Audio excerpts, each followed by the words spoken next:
doing, guys? So first off, I want to ask you guys, so at what point did you realize that Judge Dredd had to be given proper justice and to erase the crimes of the past? When was the property available to go back in, and who thought to do that? 1994/5. Nobody standing up here, actually. It was two of the producers, Andrew McDonald and Alon Reich, realised they could get hold of the property, and it was relatively cheap. Oh, I'm sorry. I'm crap at this, excuse me. Two producers got hold of it. They asked me if I wanted to work on it, and I said yes. I'd read the comics since I was a kid. I was dead keen to do it, and then immediately very nervous about whether we'd do a good job or not. But, yeah. And what attracted you to the project? Alex's script. It just blew me away, really. He had such a strong vision for the whole film right from the beginning, and just the whole desire to make it real and to go back to what the comics were trying to do. That was kind of inspirational. And Karl, to choose a great role where no one gets to see above here. What attracted you to this? Why did you decide to leap into this character? Well, I'm a long-term fan of Dredd. I read the comics as a teenager, and when I heard that there was a reboot in the works, my initial reaction was, somewhat trepidatious. But I read the script, and the script that Alex wrote was so engaging, so character-driven, and action-packed. It was a page-turner. Once you started reading it, you couldn't put it down. And to me, that's always a really good indication. And from there, I just kind of looked at the sum of the parts that were involved, and decided from that point that the character and the material was being treated with respect and with authenticity. As a long-term fan, I felt like this was something that was going to be a worthwhile project, and so I wanted to be involved with it. And Pete, this is for you and Alex. Can you talk about the choice of DOP for the visuals? Because it's really incredibly striking. I think we spent, Alex and me and everybody in the team spent a long time at the beginning watching films together, trying to figure out how we would do this, and we were looking for a very specific aesthetic that would make it seem real and at the same time beautiful.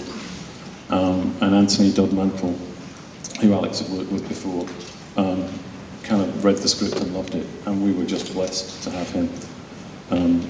Everything about the film that looks extraordinary is all down to his talent. He seemed to elevate the whole film to another level. He managed to make it feel real and tough and hard, and yet at the same time extraordinarily beautiful.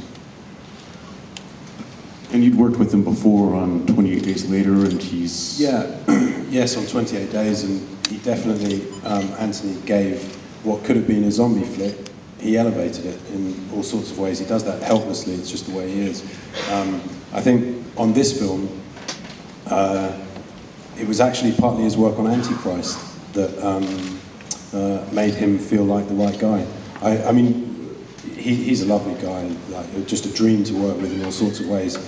But particularly the drug, the slow-mo drug, we needed to make that really beautiful, not sort of name-check beautiful or obvious beautiful, but really something like transcendent. And I can't think about the film without thinking of Anthony, because he did so much. The way the drug works is so important to this movie. It's a drug movie, really. You should drop acid and watch it again. No, in fact, we've got samples in the auditorium as you leave, just in case you need them. And Karl, can you talk about the challenges of the action with the mask? I mean, was there kind of the helmet? The helmet.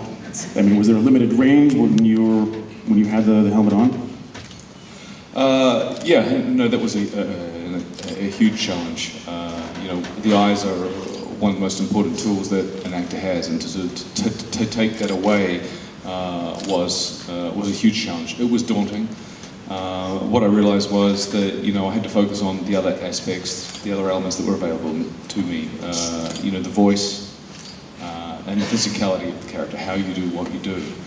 But the interesting discovery that I made during the process was having faith. Just having faith in the script, having faith in the storytelling capabilities of the script, and then further to that, having faith that if you think the thought and feel the emotion, then the audience will too. And to me, that was the most interesting discovery of the whole process.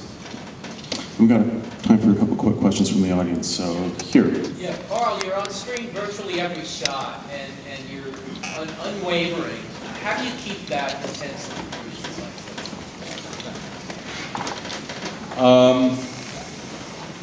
Because that's my job. That's what they pay me to do. I don't know how to answer that. The biggest challenge? The biggest challenge was, it was probably, I couldn't define it singly, but it was really the entire picture. It was the 14 weeks that I spent in a gym beforehand. It was the 2 weeks of military training that I undertook to do this role, and then it was the 3.5 months of shooting in a South African summer, wearing a leather motorbike suit and body armor and a helmet. You know, but it was worth it. I tell you, it was worth it. There are some points in your career where you're doing something and you can't believe that they're actually letting you do this. And I felt it on the Bourne Supremacy when I was allowed to do the reverse 180 in the Mercedes G-Wagon, and I felt it in this film. I felt it in this film where I'm riding through the streets of Cape Town in wearing my full Dredd uniform, riding the Lawmaster, and I was like, they're letting me do this? This is insane. It was just one of those moments. What else do we have? Karl, who's your favorite Dredd artist, and would you fellows mind autographing my helmet? Hey, where'd you get that?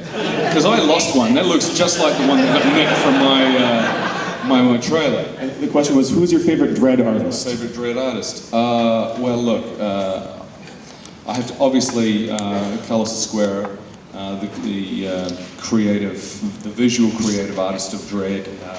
I just have a huge admiration and respect for. Jock is another huge one. You know, we took a great deal of attention to what all of the artists had contributed to the legacy of Dredd, and you can see that in the film. You can see that even, for example, in the